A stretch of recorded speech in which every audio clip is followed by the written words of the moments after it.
Hello, আমি তিথি। আজকে আমি বরবটি আলু দিয়ে খুব সাধারণ উপায়ে মাছের ঝোল রান্না করব। তো সেই কারণে আপনাদের সাথে শেয়ার করলাম। তো প্রথমে রুই মাছ নিয়ে ভালোভাবে ধুয়ে সেটাকে নুন হলুদ দিয়ে ভালোভাবে মিশিয়ে নিয়ে তারপরে কড়াইয়ে তেল ভালো করে গরম করে নিয়েছি। দিয়ে তারপর মাছগুলো, হ্যাঁ তেলটা অল্প পরিমাণেই নেবেন, তেল অল্প খাওয়া আমাদের স্বাস্থ্যের জন্য খুবই ভালো। তারপরে মাছগুলো খুব ভালো করে ভেজে নিতে হবে। তো আমি প্রথমে 4 পিস মাছ দিলাম। তারপরে এই যে এতটুকু আদার টুকরো আর 5-6টা শুকনো লঙ্কা, আমি একটু ঝালটা বেশি খাই তার জন্য শুকনো লঙ্কা বেশি দিয়েছি, আপনারা চাইলে কমও দিতে পারেন। তো ভালো করে পেস্ট করে নিলাম একটু জল দিয়ে। তারপরে মাছগুলো উল্টে পাল্টে ভালো করে ভেজে নিয়েছি।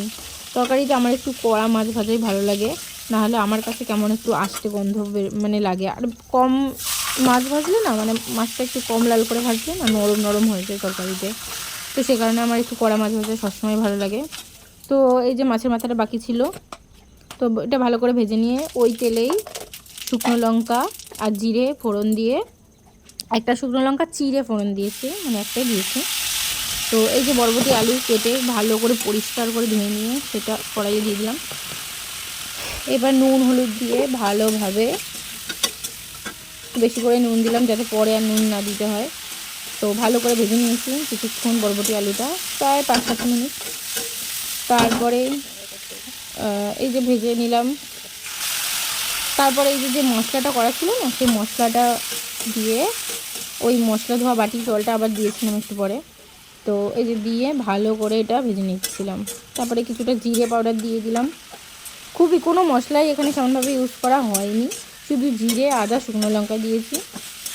এবার তারপরে একটা টমেটো নিয়ে, টমেটো দিলে একটু টক টক হয়তো খেতে ভালো লাগে, সেই কারণে টমেটোটা দিই। আর টমেটো আমরা দুজনেই পছন্দ করি, সেই কারণে টমেটোটা দেওয়া।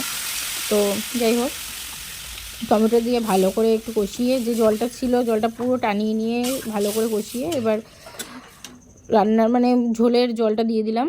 এবার ঢাকা দিয়ে অনেকক্ষণ চাপা দিয়ে রেখেছিলাম।